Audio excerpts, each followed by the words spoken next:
ರಾಜ್ಯದಲ್ಲಿ ದಾನ ಧರ್ಮ ಮಾಡುವ ಕೈ ಅಧಿಕಾರಕ್ಕೆ ಬಂದ ಹಿನ್ನೆಲೆಯಲ್ಲಿ ಬಡವರಿಗೆ ಪಂಚ ಗ್ಯಾರಂಟಿಗಳನ್ನು ಮಾಡುತ್ತಿದ್ದಾರೆ. ಬಿಜೆಪಿಯವರು ಎಷ್ಟೇ ತಿಪ್ಪರ್ಲಾಗ ಹೊಡೆದರೂ ಕೂಡ ಪಂಚ ಗ್ಯಾರಂಟಿಗಳನ್ನು ನೀಡಲು ಸಾಧ್ಯವಾಗಿದೆ. ಇದನ್ನು ಸಹಿಸದ ಬಿಜೆಪಿಗರು ಟೀಕೆಗಳನ್ನು ಮತ್ತೆ ಸರ್ಕಾರ ತರೋದು ನಮಗೆ ಗೊತ್ತಿದೆ ಎಂದು ಕೆಪಿಸಿಸಿ ಅಧ್ಯಕ್ಷ ಉಪಮುಖ್ಯಮಂತ್ರಿ ಡಿಕೆ ಶಿವಕುಮಾರ್ ಹೇಳಿದ್ದಾರೆ. ಪುತ್ತೂರು ವಿಧಾನಸಭಾ ವ್ಯಾಪ್ತಿಯಲ್ಲಿನ ಪುತ್ತೂರು ಬಸ್ ನಿಲ್ದಾಣದ ಬಳಿ 2.5 ಕೋಟಿ ರೂಪಾಯಿ ವೆಚ್ಚದಲ್ಲಿ ನಿರ್ಮಾಣಗೊಳ್ಳಲಿರುವ ನೂತನ ಕಾಂಗ್ರೆಸ್ ಭವನಕ್ಕೆ ಶಿಲಾನ್ಯಾಸ ನೆರವೇರಿಸಿ ಮಾತನಾಡುತ್ತಿದ್ದರು. ಪುತ್ತೂರಿನಲ್ಲಿ ಕಾಂಗ್ರೆಸ್ ಭವನ ಕಚೇರಿ ಮಾಡುವುದಕ್ಕಲ್ಲ, ಕಾಂಗ್ರೆಸ್ ದೇವಸ್ಥಾನದ ನಿರ್ಮಾಣಕ್ಕೆ ಭೂಮಿ ಪೂಜೆ ನಡೆದಿದೆ. ಈ ಕಟ್ಟಡವು ಕಾಂಗ್ರೆಸ್ ಕಾರ್ಯಕರ್ತರ ದೇವಸ್ಥಾನವಾಗಿದೆ. ಇದರಲ್ಲಿ ಎಲ್ಲ ಕಾರ್ಯಕರ್ತರ ಹಕ್ಕು ಇರಬೇಕು ಎಂಬ ನಿಟ್ಟಿನಲ್ಲಿ ಪ್ರತಿಯೊಬ್ಬರಿಂದಲೂ ದೇಣಿಗೆ ಸಂಗ್ರಹಿಸಿ ಈ ಕಟ್ಟಡ ಪೂರ್ಣಗೊಳಿಸಲಾಗುತ್ತಿದೆ ಎಂದು ಹೇಳಿದರು. ಶಕ್ತಿ ಯೋಜನೆ ಅನೌನ್ಸ್ಮೆಂಟ್ ಮಾಡಿಸಿದ್ರು. ಸಿದ್ದರಾಮಯ್ಯ ಗೊತ್ತೇ ಇರಲಿಲ್ಲ. 5 ಗ್ಯಾರಂಟಿಲಿ ಕೊನೆ ಗ್ಯಾರಂಟಿ ಅವ್ರ ಕೈಲಿ ಅನೌನ್ಸ್ಮೆಂಟ್ ಮಾಡಿಸಿದ್ರು. ನಾನಿದ್ದೆ.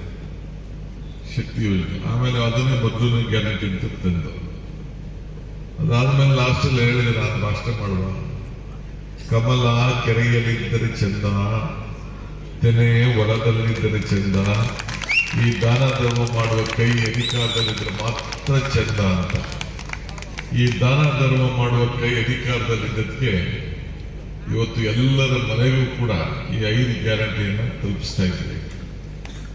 13ನೇ ತಾರೀಕಿಗೆ ಈ ಸರ್ಕಾರ ಬಂದು 1,000 ವರ್ಷ 1,000 ದಿನ ಆಗ್ತದೆ. 14ನೇ ತಾರೀಕು ನಾವು ಅದನ್ನ ಹಾವೇರಿಯಲ್ಲಿ ಈ ಕಾರ್ಯಕ್ರಮನ ಇಟ್ಕೊಂಡಿದ್ದೀವಿ. 14ನೇ ತಾರೀಕು ನಮ್ಮೆಲ್ಲ ಹಿರಿಯ ನಾಯಕರಿಗೆ ಆಹ್ವಾನವನ್ನು ನಾನು ಕೊಡ್ತಾ ಇದ್ದೇನೆ.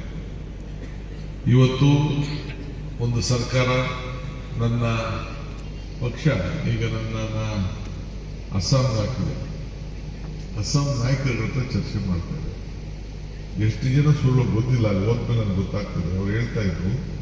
ಶಾಸಕ ಅಶೋಕ್ ಕುಮಾರಯ್ಯವರು ಮಾತನಾಡಿ, ಪಕ್ಷ ಎಂದರೆ ಬೃಹತ್ ಮಾವಿನ ಮರ ಇದ್ದ ಹಾಗೆ.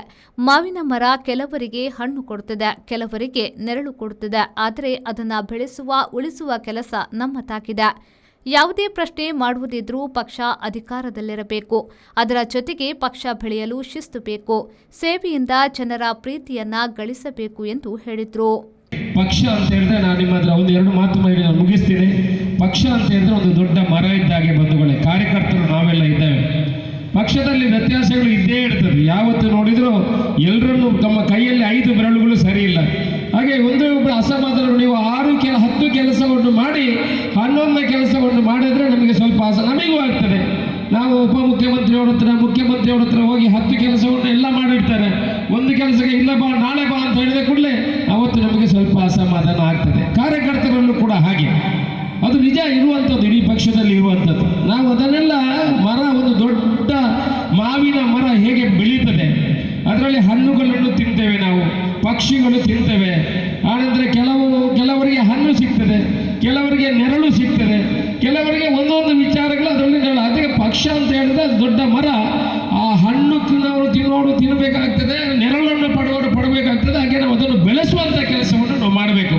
ಅದರಿಂದ ನಾವೀಗ ಎದೆ ತಟ್ಟಿ ಯಾವುದೇ ಒಂದು ಸರ್ಕಾರಿ ಕಚೇರಿಗೆ ಹೋಗ್ತೀವಿ. ಹೇಗೆ ಇಲ್ಲಿ ಕರ್ನಾಟಕದಲ್ಲಿ ನಮ್ಮ ಕಾಂಗ್ರೆಸ್ ಸರ್ಕಾರ ಇದ್ರೆ ಮಾತ್ರ ನಮಗೆ ಪ್ರಶ್ನೆ ಮಾಡುವಂಥ ಹಕ್ಕು, ನಮ್ಮ ಹಕ್ಕನ್ನು ಕೇಳುವಂಥ ಶಕ್ತಿ ನಮಗಿರೋದು. ಇಲ್ಲಾಂತಂದ್ರೆ ನಮ್ಮ ಸರ್ಕಾರ ಇಲ್ಲಾಂದ್ರೆ ನೀವು ಹೇಗೆ ಹೋಗ್ತೀವಿ ನೋಡೋಣ.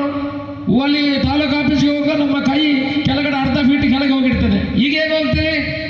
ನನ್ನ ಪಕ್ಷ ಏನು, ಯಾರನ್ನು ಪ್ರಶ್ನೆ ಮಾಡುವಂಥ ಶಕ್ತಿ ನಿಮಗೆ ಇಲ್ವಾ?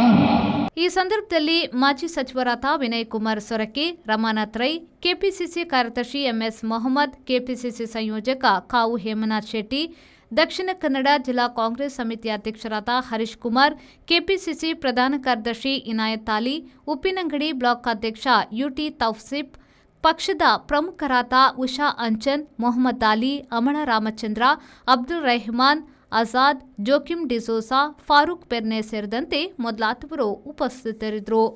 ಅನೀಶ್, ವಿ4 ನ್ಯೂಸ್, ಪುತ್ತೂರು.